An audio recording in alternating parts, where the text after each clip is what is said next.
People who cry easily aren't weak. That sounds wrong, I know.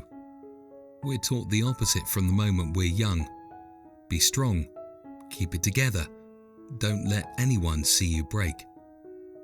But what if the people who cry are the ones who feel something the rest of us have learned to ignore? I didn't always believe that. The cold hits first, before any thought has time to form. I'm walking now. My breath fogs the air in front of me, then disappears. Hands in my pockets, fingers stiff inside my gloves. People move past me along the path. Fast, focused. Everyone seems to know exactly where they're going. No one looks up for long.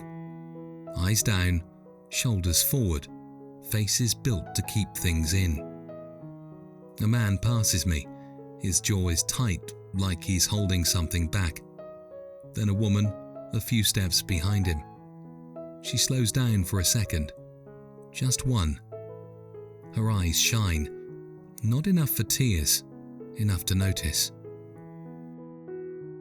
I don't know why I noticed that. I just did.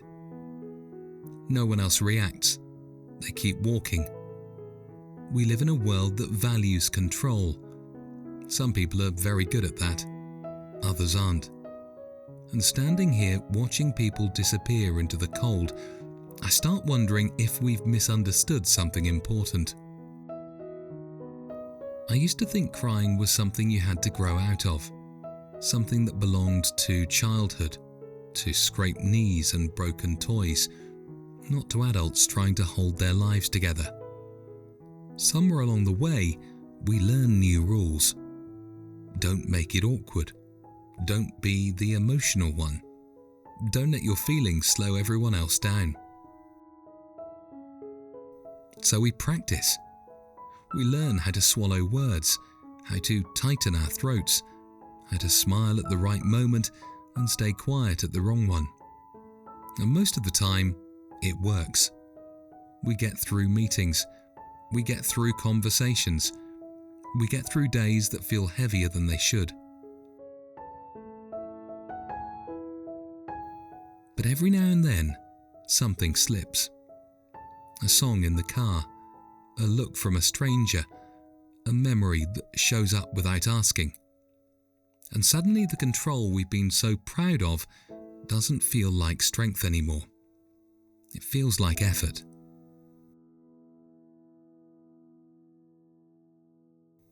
I've noticed something about the people who cry easily. They don't seem confused about what they feel. They don't argue with it. They don't try to rename it into something more acceptable. They feel it, and it shows. Not because they want attention, not because they lack discipline, but because their emotions arrive before the walls go up.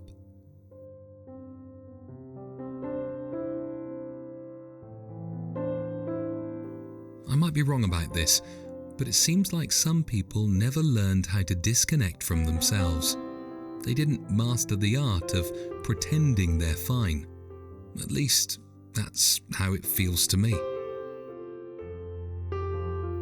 In a world that rewards performance, that kind of honesty can look like weakness.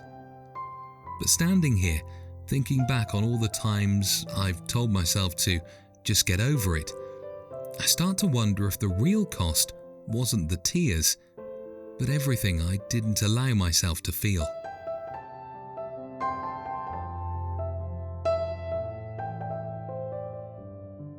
Sometimes I stop and let people pass me. Not to watch where they're going, but to notice how they carry themselves. Some walk fast, like speed itself is protection. Others move carefully, as if any wrong step might let something spill.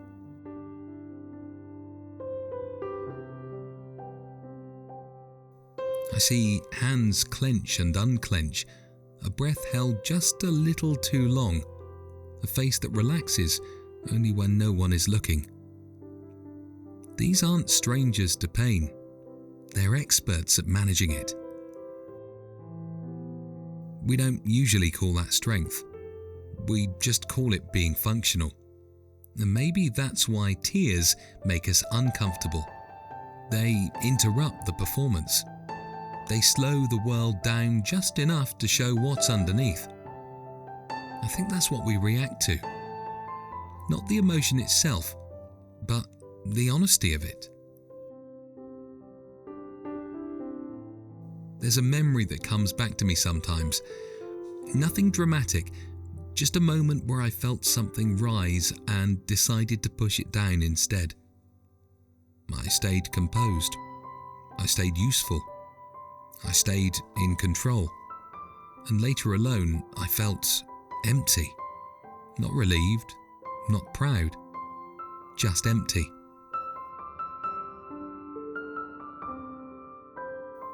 There was a time when I tried to stop myself from feeling so much, to catch it early, to breathe it down, to tell myself it wasn't a big deal. Sometimes that worked. Most of the time it didn't. The feeling didn't disappear. It just waited. It showed up later in quieter ways, in tension I couldn't explain, in tiredness that sleep didn't fix. And slowly, without noticing, I started confusing numbness with calm. But they're not the same. Calm feels open, numbness feels closed. I've learned that tears don't always mean something is wrong. Sometimes they just mean something is honest. They arrive when the body stops pretending, when it no longer tries to hold everything in place. And maybe that's the part we misunderstand. Crying isn't losing control, not in a dramatic way, not all at once. Just enough to keep going without hardening. Some people let that happen naturally. Others learn to block it early and well. Neither way is perfect, but one of them comes with a cost. Standing here now in the cold, watching people pass by with their lives tucked tightly inside them, I don't feel the urge to judge anymore, only to understand. Because staying soft in a hard world isn't weakness. It's a choice. And sometimes it's the quiet strength that keeps us human. It's easier to harden than to stay open. Hardness looks like strength. Softness looks like risk. But only one of them lets things move through you. I think the people who cry easily aren't choosing to be vulnerable. They're choosing not to close. And that choice, repeated quietly over time, shapes who you become. You don't grow sharper, you grow deeper. At least, that's what I've noticed.